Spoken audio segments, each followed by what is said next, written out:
Eran cerca de las 8 cuando dejé Pátzcuaro y ascendí las colinas por las que discurría nuestro camino.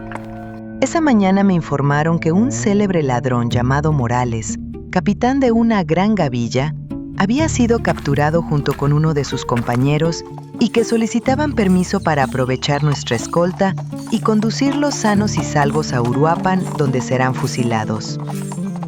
Lo primero que vi al montar a caballo fue una figura desagradable, encadenada y custodiada por nuestros lanceros. El capitán ladrón vestía una frazada oscura del color de la muerte. Su figura era salvaje, su semblante llamativo, y sus ojos, los ojos de un tigre, se posaron sobre mí con una fijeza que me heló la sangre. Nunca vi semejante imagen de feroz miseria. Por extraño que parezca, este hombre comenzó su vida como pastor. Nadie supo decirme cómo abandonó esa ocupación. Durante años ha sido el azote del país.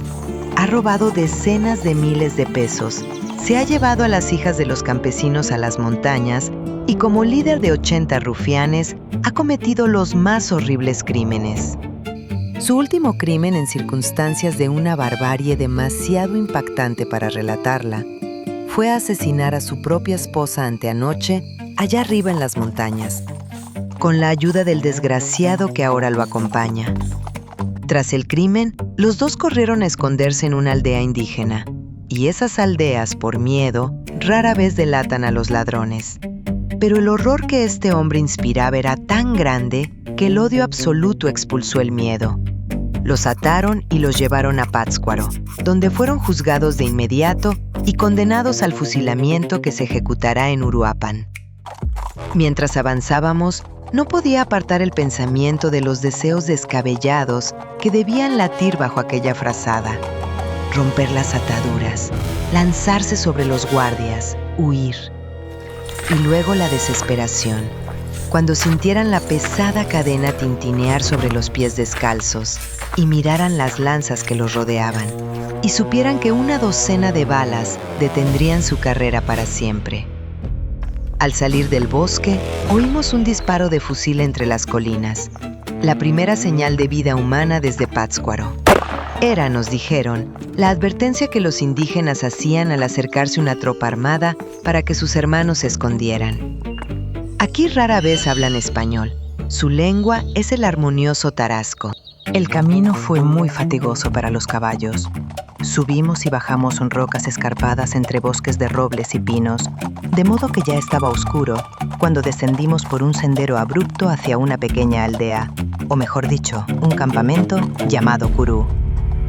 Era demasiado tarde para pensar en llegar a Uruapan y demasiado temerario aventurarse de noche por la serie de precipicios que llaman la Cuesta de Curú. Encontramos algunas chozas miserables donde podríamos descansar a cubierto. El arriero ya había descargado las mulas y andaba en busca de pasto. La noche era oscura y una deliciosa fragancia a azahar flotaba en el aire fresco.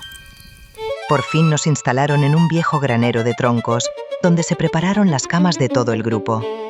El granero dejaba entrar el aire por todos lados, y los cerdos metían el hocico por cada grieta, gruñendo armoniosamente. Afuera, en medio del campamento, los soldados encendieron una gran fogata y se sentaron alrededor a tostar maíz. Los ladrones, encadenados, estaban entre ellos, con un soldado montando guardia a su lado. El fuego centelleaba sobre el rostro lívido de Morales, quien, agazapado en su frazada, parecía un tigre a punto de abalanzarse. Y entonces lo sentí. Su mirada, otra vez, buscándome a través de las llamas. No era la mirada de un hombre que va a morir.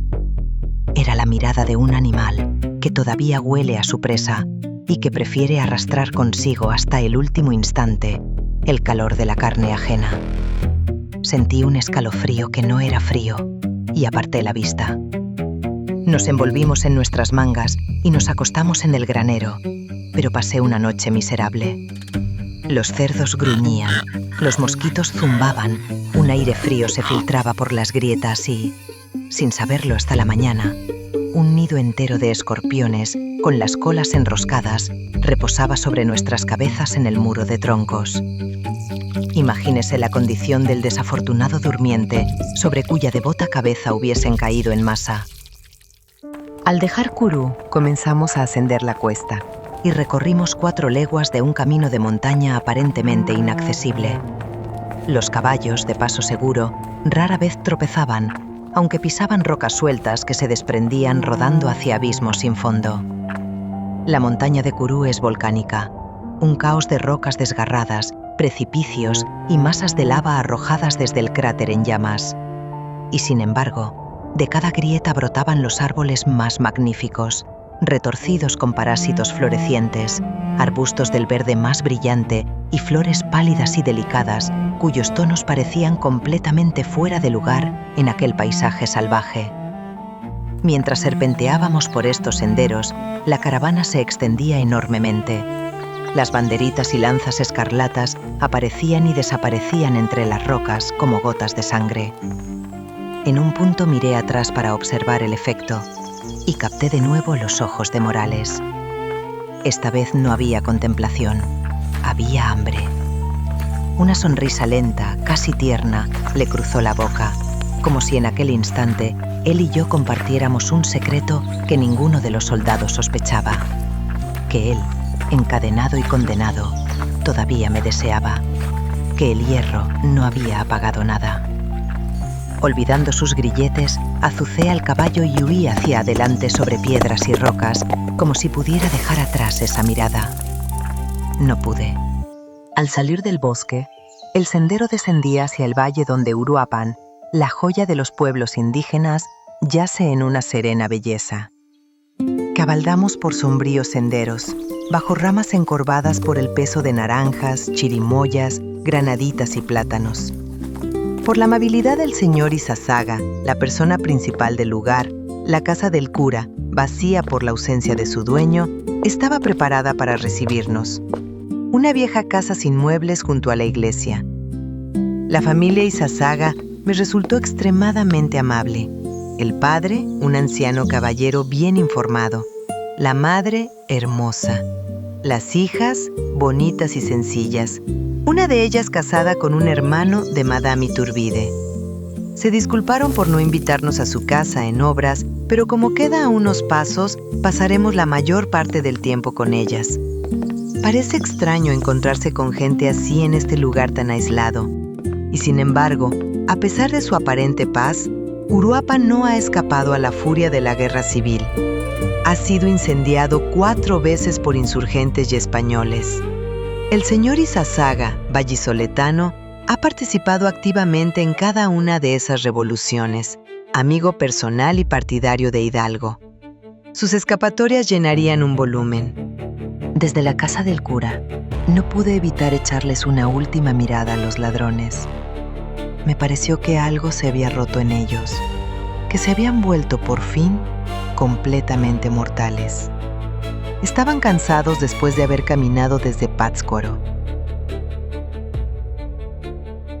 Habiendo llevado nuestro viaje hasta sus límites más lejanos, doy por concluida esta carta.